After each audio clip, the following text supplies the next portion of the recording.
Assalamualaikum warahmatullahi wabarakatuh. Perkenalkan, nama saya Sherly Depayanti dari Prodi Perbankan Syariah 6C Eksklusif. Perjanjian atau akad dalam perspektif fikih muamalah.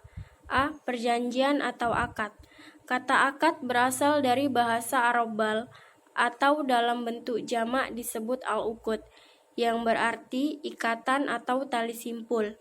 Menurut ulama fikih, kata akad didefinisikan sebagai hubungan antara ijab dan kabul, sesuai kehendak syariat yang menetapkan adanya pengaruh atau akibat hukum dalam objek perikatan. Sedangkan pengertian akad menurut terminologi atau istilah ulama fikih, akad dapat ditinjau dari dua segi, yaitu secara umum dan khusus. 1. Pengertian umum. Secara umum, pengertian akad dalam arti luas hampir sama dengan pengertian akad dari segi bahasa menurut pendapat ulama Syafi'iyah, Malikiyah, dan Hanabiyah, yaitu segala sesuatu yang dikerjakan oleh seseorang berdasarkan keinginannya sendiri. 2. Pengertian secara khusus. Pengertian akad dalam arti khusus yang dikemukakan ulama fikih diantaranya adalah perikatan yang ditetapkan dengan ijab kabul berdasarkan ketentuan syarak yang berdampak pada objeknya. Ijab kabul adalah suatu perbuatan atau pernyataan untuk menunjukkan suatu keridaan dalam berakad di antara dua orang atau lebih, sehingga terhindar atau keluar dari suatu ikatan yang tidak berdasarkan syarak. B. Rukun dan syarat perjanjian. Sementara jumhur ulama fikih menyatakan bahwa hukum rukun akad terdiri atas 1.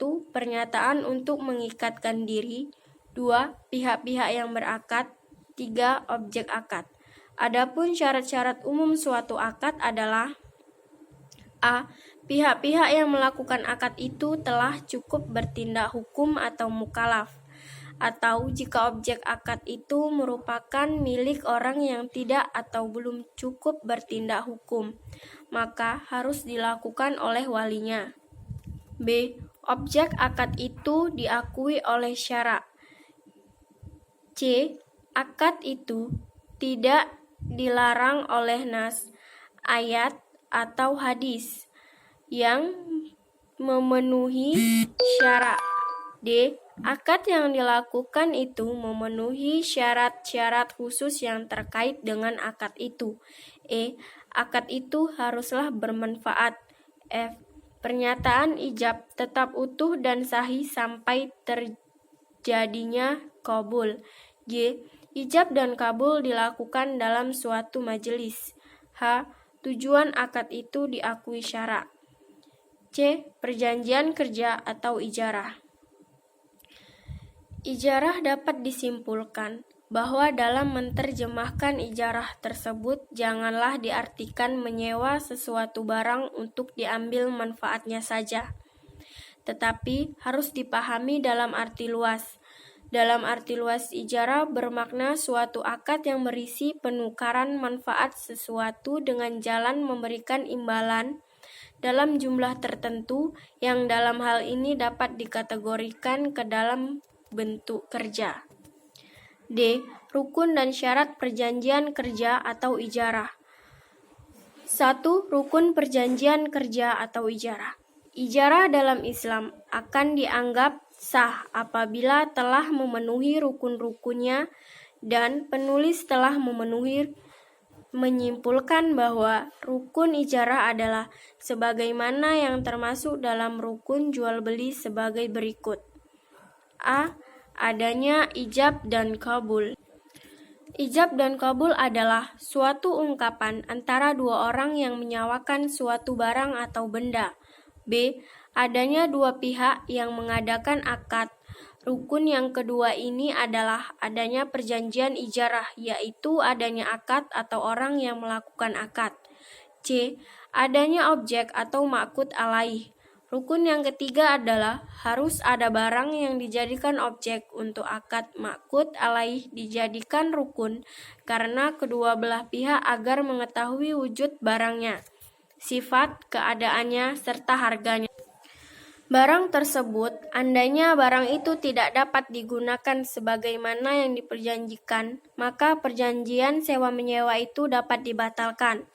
D. Objek sewa menyewa dapat diserahkan. Maksudnya, barang yang diperjanjikan dalam sewa-menyewa harus dapat diserahkan sesuai dengan yang diperjanjikan dalam kontrak kerja. Dapat diartikan sebagai suatu pekerjaan tersebut harus sesuai dan perjanjian yang telah disepakati dengan antara kedua pihak.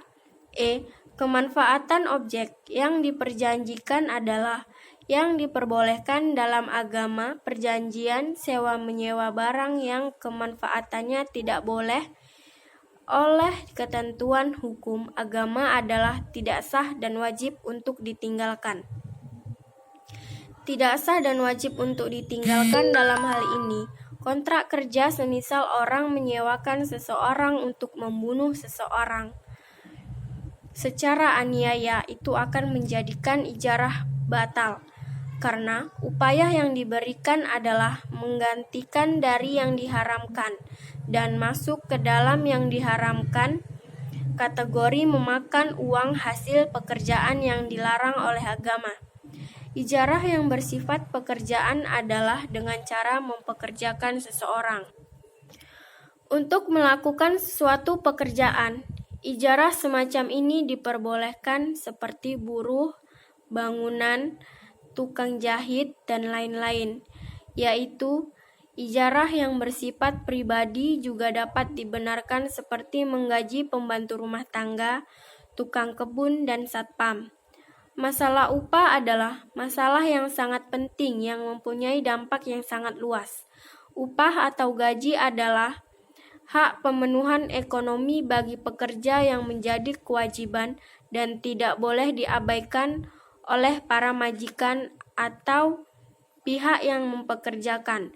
Sebegitu pihak yang mempekerjakan pentingnya masalah upah pekerja ini. Islam memberi pedoman kepada pihak yang mempekerjakan orang lain bahwa prinsip pemberian upah harus mencakup dua hal, yaitu adil dan mencukupi. Upah disebut juga ujrah dalam Islam. Upah adalah suatu bentuk kompensasi atau jasa yang telah diberikan tenaga kerja. Dan saya akhiri dengan Assalamualaikum warahmatullahi wabarakatuh.